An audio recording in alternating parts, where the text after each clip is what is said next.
উত্তর ত্রিপুরার কদমতলা থানা এলাকার জনবসতিতে বাঘ। জনবসতিতে অবাধে ঘুরে বেড়াচ্ছে 3টি পূর্ণবয়স্ক বাঘ। কুর্তি গ্রাম পঞ্চায়েতের রাজনগর এলাকায় তীব্র আতঙ্ক। ত্রিপুরার উত্তর জেলার কদমতলা থানা এলাকার কুর্তি গ্রাম পঞ্চায়েত এলাকায় লোকালয়ে বাঘের আতঙ্ক। একটি বা দুটি নয়, অবাধে ঘুরে বেড়াচ্ছে 3টি বাঘ। রবিবার মাঝরাতে কুর্তি গ্রামের মধ্য রাজনগর এলাকায় দেখা যায় বাঘ।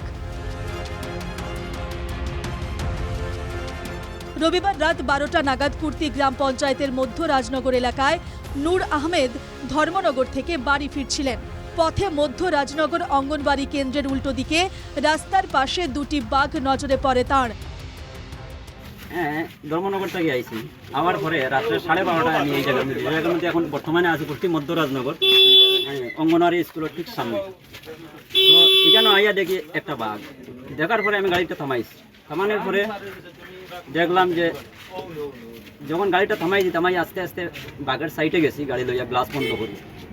তখন গিয়া দেখলাম যে এখানে নিচে আরেকটা শুয়াইল আছে, 2টা বাঘ এক জায়গায়। দেখি আমি একটা লাইভ করছি।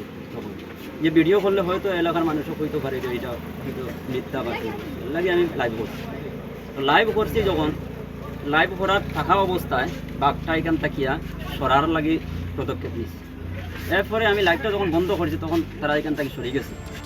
নূর আহমেদ কাছাকাছি পরিচিত লোকজনের সঙ্গে ফোনে যোগাযোগ করেন, তবে এত রাতে কেউ ঘর থেকে বেরিয়ে আসেননি। পরে স্থানীয় জেবি স্কুলের পাশ থেকে আরও একটি বাঘ বেরিয়ে আসতে দেখেন তিনি। স্কুলের সাইডের দিকে তারা লামিয়া ঠিক পশ্চিম দিকে এখানে একটা ওয়াল আছে, ওয়ালের উপর দিকে টপকিয়া গেছে। এরপরে আমি এখান থেকে গাড়ি ঘুরাইছি। আবার যখন তারা দেখছি না, এখান থেকে গাড়ি ঘুরাইছি। আমি 2-1জনের সহায়তাও চাইছি, ফোন করছি। তারা ফোন করার পরে তারা বয়ে বাড়ি থেকে বেরিয়ে আইছেন। এরপরে আমি এখান থেকে যখন গাড়িটা ঘুরাইয়া গেছি, যাওয়ার পরে 3-4 নল জায়গা যখন গেছি আমি পিছন দিক দিয়া, তখন গিয়া দেখছি যে আরেকটা বাঘ আইছে। নূর আহমেদের কাছে খবর পেয়েছেন অনেকেই, কিন্তু একে গভীর রাত, তার ওপর বাঘের আতঙ্ক। কেউ ঘরের বাইরে আসতে সাহস করেননি। স্থানীয় বাসিন্দা গিয়াসউদ্দিন বলেন, অ্যাকচুয়ালি কালকে রাত্রে যে ঘটনা হয়েছে তাই নিয়ে আমারও ফোন করছিল, কিন্তু আমিও নিজে বাইরেতে বয়ে লাগছে। তো আমিও একা বাইরেছি না, প্রায় রাত্রে একটা এরকম বাজে। তো সকালে অবশ্যই এখানে আবার ভোরবেলা আমাদের এখানে ওয়ালের মধ্যে বাঘটাই নাছিল 2টা।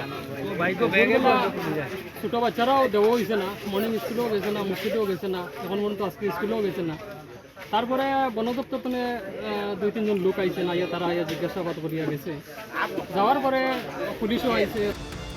3টি পূর্ণবয়স্ক বাঘ জনবসতিতে ঘুরে বেড়ানোয় আতঙ্ক ছড়িয়ে পড়েছে। খবর পেয়ে বন দফতরের লোকজন এলাকায় এসে ঘুরে গেছে। বাঘ এখনো ধরা পড়েনি। বন দফতরের বক্তব্য, যখন বাঘ দেখা যাবে তখন তাদের খবর দিতে হবে।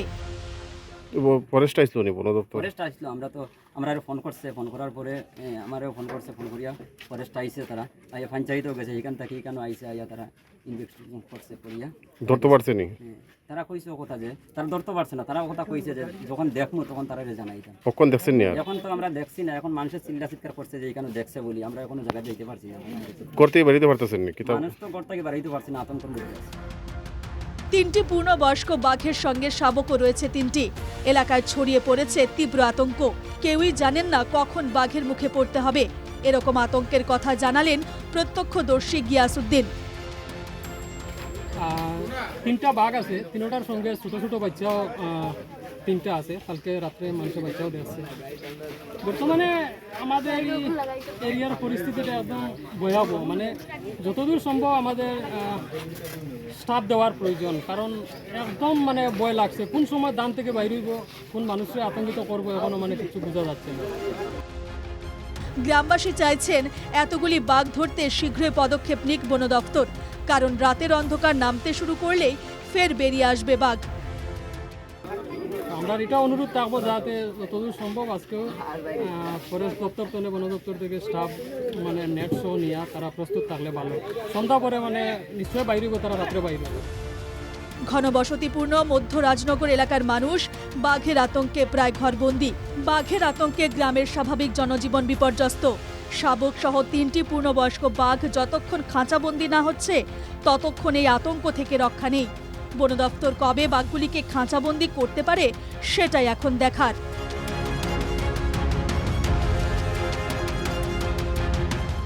ধর্মনগর থেকে অয়ন নাগের রিপোর্ট, NKTV বাংলা।